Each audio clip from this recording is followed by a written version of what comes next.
y damos paso a la siguiente ponente, que yo creo que va... ¿Te vas a subir al estrado? O sea que no necesita tu micrófono, basta con apagarle y lo dejamos aquí. La siguiente persona es una de las personas de referencia cuando se habla de comunicación 2.0, de comunicación de redes sociales, de comunicación de la ciencia en redes sociales en España. Ella es Elena Sanz y es ni más ni menos que community manager o gestora de comunidad o gestora de redes sociales, como me gusta a mí llamarlo. Muy interesante. Muy interesante no solo es la revista de ruptura de comunicación de la ciencia en España, de divulgación de la ciencia, líder en ventas, sino que tiene unos números en Twitter que yo he tenido que ir a mirarlos porque cada vez que la presento van subiendo y no vale memorizar los anteriores. O sea, muy interesante, tiene ahora mismo 2,5 millones de seguidores, ¿no? Y yo creo que una persona que lleva sus redes sociales nos tiene muchas cosas interesantes que contarnos. Bueno, pues gracias por esa presentación que me tiene tan intimidada que me voy a bajar de aquí, pero bueno. Y por el título que me propuso Óscar, también un reto fue ¿para qué sirve ser líderes en las redes sociales? Porque como ha dicho, pues ahora mismo somos de todos los medios de comunicación españoles el que más seguidores tiene en Twitter. Entonces, visto desde ese punto de vista, oye, entonces la ciencia interesa, ¿esto qué está pasando? ¿Cómo estáis, como os dice la gente, por encima del país o del mundo? ¿Qué habéis hecho? ¿A quién lo habéis pagado? Bueno, vamos a intentar concluir que a lo mejor la ciencia interesa, que estamos haciendo cosas y que con ese volumen de gente podemos ir tanteando terreno y aprendiendo mucho de por ejemplo, si existe realmente un interés por la información científica. Yo siempre digo que quien ha estado en un medio clásico, quien no conoce las redes sociales, a lo mejor no es consciente de hasta qué punto yo publico ahora una noticia y puedo actualizar cada 30 segundos mi contador de visitas para saber cómo está funcionando esa noticia en ese momento. Entonces, no sé, para mí eso es interesante porque no puede pasar en una revista papel, o sea, tú puedes tener un OJD a un año vista, no dentro de 30 segundos sé, por ejemplo, si esta noticia está funcionando. Y sí, fue una de las noticias más vistas. Os puedo decir que hay otras noticias que supuestamente van a ser muy potentes, si no lo son, pero el bosón de Higgs resulta que a los tuiteros que nos siguen es una de las noticias que más les interesa. Otras, como esta curiosa que publicamos, es decir, que cuando seleccionamos todas las noticias científicas que salen al día y decidimos sobre cuál trabajamos y cuál convertimos en una noticia pues es difícil porque hay algunas muy técnicas pero que a nosotros nos gustan y que aceptamos el reto, como esta que fue que unos físicos consiguieron hacer un nudo con agua, ¿no? Pues publicando este tuit también obtuvimos, fue uno de los tuits más vistos del día. Esto es del 10 de marzo, o sea, estoy poniendo todos ejemplitos recientes. ¿Para qué más serviría pues tener ese volumen de seguidores y explorar un poco Twitter? Yo creo que para ver también qué cosas despiertan más la curiosidad de los lectores. Yo creo que la frase esta de Einstein de que lo importante es no dejar de hacerse preguntas, pues desde el punto de vista de la divulgación sería lo importante también es no dejar que nuestros lectores, seguidores nos dejen de hacer preguntas, ¿no? Y se las dejen de hacer a sí mismos. Ese es un poco el reto de captar su atención. Yo, bueno, me gusta bastante la neurociencia, se nota, y cuando captas la atención de alguien lo que haces es despertar a neuronas de su corteza prefrontal. Sin embargo, cuando lo que despiertas es la curiosidad activa el estriado ventral, que es una zona no tan racional como esta que tenemos encima de los ojos, sino una región relacionada con la dopamina, que es el neurotransmisor del placer. O sea que yo siempre digo que si satisfacemos la curiosidad de alguien es como darle una pastillita de chocolate, como darle un bombón y engorda menos. Bueno, pues si al final conseguimos esa curiosidad sana, es decir, que la gente que va además normalmente a una velocidad bastante alta, que tiene poco tiempo para leer los medios, pero que sí nos sigue en redes sociales y lee esos tweets de 140 caracteres y ve información rápida, a veces hace clic, a veces no, a veces simplemente se queda con lo que tuiteamos, pero estamos haciendo un poco esa labor de que la gente sienta interés por la ciencia, curiosee más y bueno, pues aumente incluso las conexiones de su cerebro, según han demostrado en algunos estudios científicos. Cosas que funcionan, por ejemplo, en nuestro caso, que hemos podido observar, pues preguntas como esta, de cuánto aire respirado hoy, pues los cálculos de cuánto aire respira una persona en 24 horas, que son entre 7.200 y 8.600 litros. Nieva y publicamos tweets como este: la nieve es blanca y el hielo transparente, ¿por qué los icebergs son azules? Pues la gente hace mucho clic, que nos puede parecer que a quién le importa eso, pues la gente siente curiosidad. O esta que publicamos hace unos días de un estudio muy reciente que han intentado explicar pues, por qué los europeos tienen la nariz puntiaguda y fina, mientras que la de los africanos pues, es ancha, y hay una razón científica que tiene que ver con una parte del cuerpo que creíamos que era como el apéndice inútil, ¿no? Y no lo es, que son los senos nasales que tenemos a ambos lados de la nariz.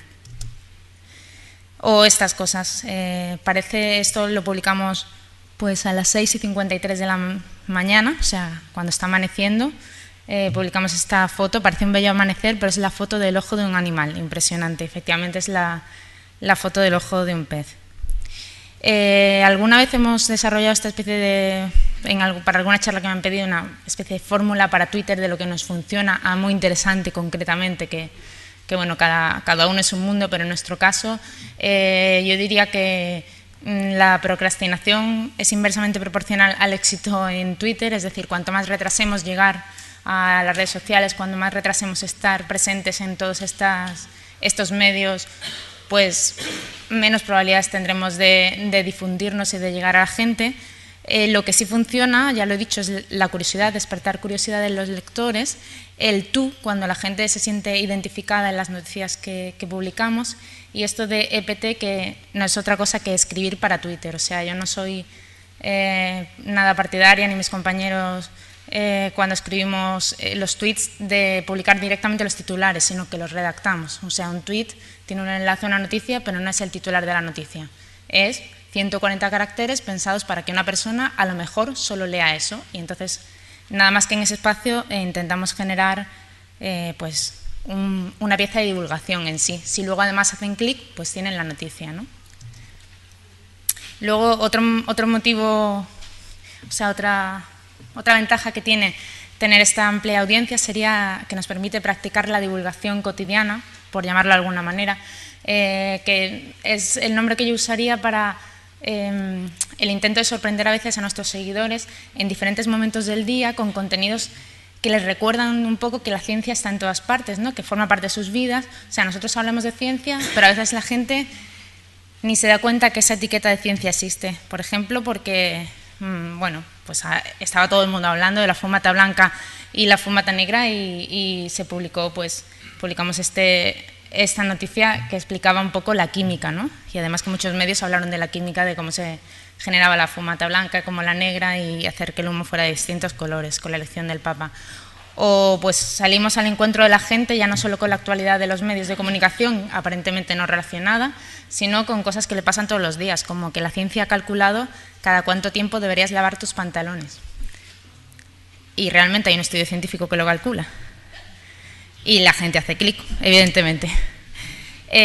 O lo que le pasa a nuestro cerebro cuando nos saltamos el desayuno, una comida que no deberíamos saltarnos para nada, científicamente demostrado que hay varios estudios que prueban un poco por qué es tan importante y qué efectos causa en el cerebro ese día que te saltas la primera comida del día. O algo tan básico como si tienes mal aliento, pues hay 5 cosas de 5 estudios diferentes publicados en 5 journals diferentes que puedes hacer para que desaparezca. Es decir, también muchas veces publicamos muchos temas desmitificando las leyendas urbanas o los mitos científicos sobre la salud, sobre los resfriados, que si sales con el pelo mojado te resfrías, pues mira que no, que si se te corta la digestión, si te bañas.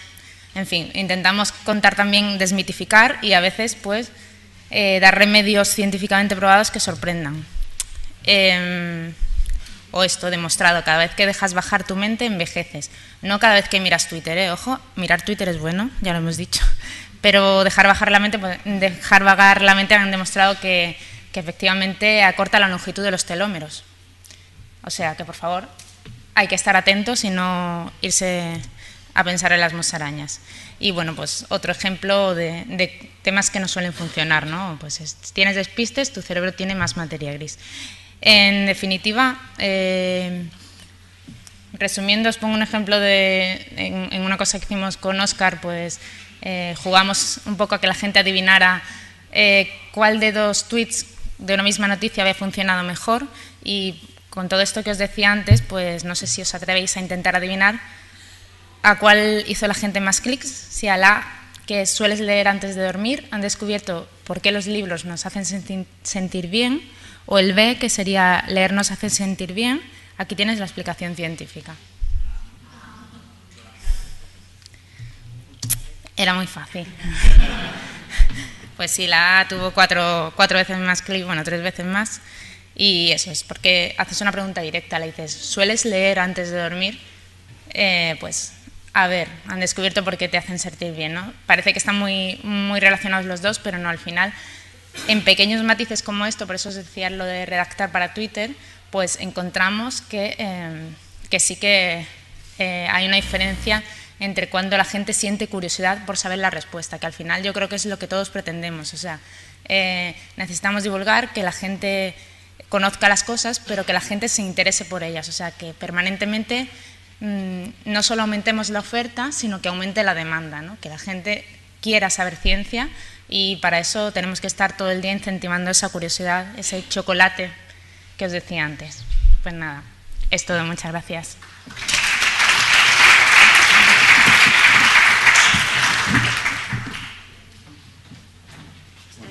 He leído que Divulga 3 es tendencia no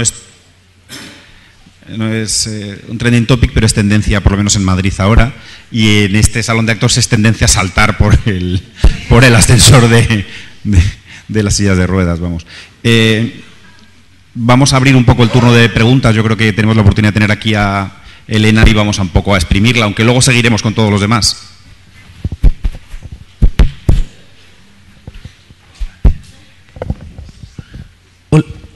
Hola, bueno, a mí me ha gustado mucho tu presentación y además me interesa mucho el tema que pueden tener las redes sociales en la divulgación de la ciencia. Pero si me he quedado con algunas dudas, te quería preguntar si en este caso a través de Twitter, puedes tener un contacto más directo con los lectores, es decir, hay cierta respuesta por parte de ellos, puedes dinamizar un poco a partir del uso de Twitter en este caso.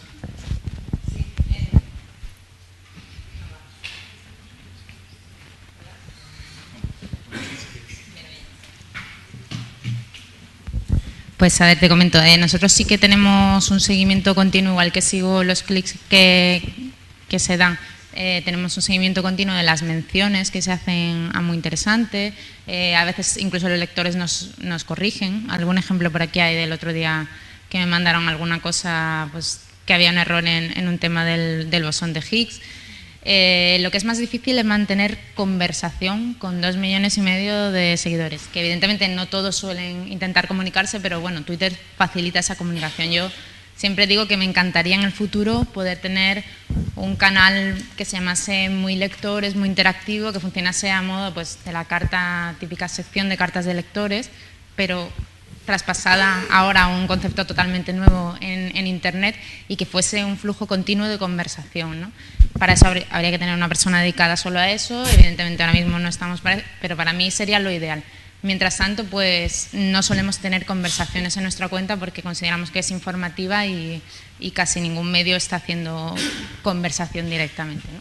Gracias, Elena. Tenemos un par de preguntas, acabamos con ellas y luego en la ronda final 3 preguntas contigo y luego seguimos con Elena y con los demás.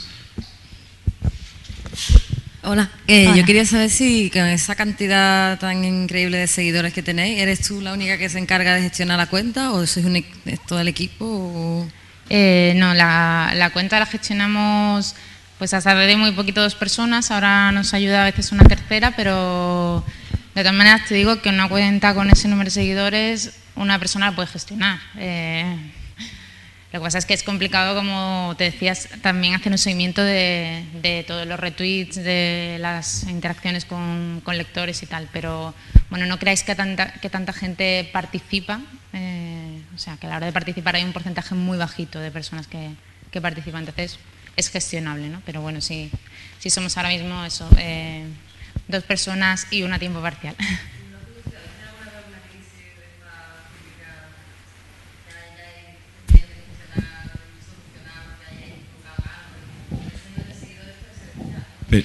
Pregunta Clarisa si ha tenido alguna vez, para la gente que esté fuera, si ha tenido alguna vez alguna crisis y gestionar una crisis con 2,5 millones de seguidores es 2,5 millones más importante que si tienes solo uno, ¿no? Pues la verdad es que yo no lo llamaría, o sea, no creo que hayamos tenido crisis, creo que la ventaja que tiene Internet es que igual que sé inmediatamente quién me está visitando, si cometemos un error, entre comillas, si publicamos una noticia que a lo mejor no deberíamos haber publicado, como nos hicimos eco de esta de que las radiaciones de los teléfonos móviles perjudicaban a los árboles, bueno, nos hicimos eco nosotros, el país, público, y prácticamente a los 10 minutos todos habíamos rectificado, eliminado la noticia, dicho que no era de una fuente adecuada. Entonces, cuando lo reconoces, eres sincero, no es que la borres y digas voy a taparla a ver si nadie reacciona, sino que igual vas contando, uy, pues no era de una fuente fiable, pues nada, lamentamos esto, hemos eliminado la noticia y ha pasado tal y cual. No sé, no suele haber crisis como tal. Yo creo que la crisis existe cuando no estás en Twitter para responder o cuando intentas tapar lo que ha pasado, pero si reaccionas inmediatamente, la gente lo entiende. Nosotros defendemos, yo creo que defiendes tú también, que en el caso de las redes sociales, las instituciones, la gente, digamos, quien te podría contratar, ¿no? Los responsables de instituciones, organismos, empresas, están muy preocupados por las crisis y no se dan cuenta que en Twitter equivocarse está bien visto.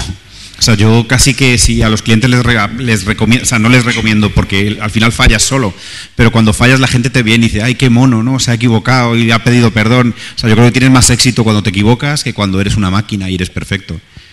Dani, ¿querías preguntar algo? Bueno, es que Tony Cantó se equivoca demasiado. Se me ha ido la olla con Tony Cantó. No, con 2,5 millones de visitas, ¿habéis intentado, habéis conseguido, no sé, esta es una palabra muy fea, pero monetizar, hacer pasta con todos esos seguidores? O sea, vender de alguna manera esa... ¿Algún intento de una co-campaña con la publicidad tradicional y algo de Twitter se ha hecho, pero poquísimo? O sea, prácticamente no. Como mucho sería publicar algún tuit de alguna gente que haya decidido hacer una campaña de publicidad con Muy y haya pedido que también se difunda a través de Twitter. No, porque se han hecho muy pocas y además, en general, primero, los publicistas no, o sea, y las marcas no están muy abiertas a esa sensación de pagar por Twitter. Y luego, no sé, también creo que los medios somos un poco reticentes a contaminar Twitter con publicidad. O sea, que entre unos y otros, de momento, no hay una visión a monetizar. Yo creo que la habrá en algún momento, pero no sé. Gracias, Elena. Tenemos la última pregunta de este turno, luego seguimos cuando estemos todos y eres el primero, ya que te hemos dejado pendiente. Hola, Elena. En todos los tweets que has puesto eran todos muy llamativos, llamaban mucha atención, han tenido mucha repercusión, pero al final lo que falta, incluso el ejemplo que has puesto de cuál funcionaría mejor, el que funcionaba peor es el que incluía la palabra ciencia. Al final la palabra ciencia es un poco tabú y yo me encuentro el día a día gente que diga, no digáis que soy científico. No, claro que soy científico y como tal me vendo y no la voy a esconder. Pero tú te has encontrado o encontráis muy interesante al final que ciencia la vamos a poner un poquito más abajo y la vamos a llamar de otra manera. Yo creo que entre esos dos tweets, todo sería de discutirlo, ¿no? Pero entre esos dos tweets yo creo que la diferencia no es que estuviese la palabra ciencia en el que funcionó menos, sino que había una pregunta directa en el otro. Preguntabas, ¿vas a leer esta noche? ¿Vale? Para mí eso es lo que funcionó. De hecho, por ejemplo, os he puesto otros casos en los que a lo mejor decía 5 remedios científicamente probados para combatir el mal aliento, ¿vale? Porque nosotros, eso sí, somos muy rigurosos en la información que publicamos en el sentido de que la fuente, aunque a veces pues haya errores como esta universidad que difundió algo que no había publicado en una revista científica y nos hicimos eco, pero normalmente siempre está publicado en un paper, ¿vale? O sea, nos basamos en información publicada en papers. Entonces, a la gente esto de científicamente probado, yo digo que últimamente estamos viendo que tiene una acogida bastante buena, o sea, le está gustando a la gente, así que no está tan mal visto esto de que la ciencia pruebe cosas, creo yo. Bueno, gracias, Elena, y antes de seguir, tenemos todavía 2 participantes, me gustaría haceros una pregunta. ¿Os importa levantar las manos y mantenerlas levantadas los que tenéis una cuenta en Twitter? Levantarla, por favor. Ahora, los que no la estéis utilizando ahora, bajarla. Mantenerla levantada los que estáis utilizando una cuenta de Twitter activa, que la estáis utilizando aquí. Bueno, todos los que tenéis las manos bajadas, os estáis perdiendo una conversación estupenda y casi tan rica como la que hay aquí, que se está desarrollando en Twitter. Mientras las personas hablan aquí y hay debate y hay preguntas, en Twitter hay una conversación paralela que es muy rica y que yo creo que os estáis perdiendo. Lo digo para que a la próxima a lo mejor venís con una cuenta de Twitter hecha.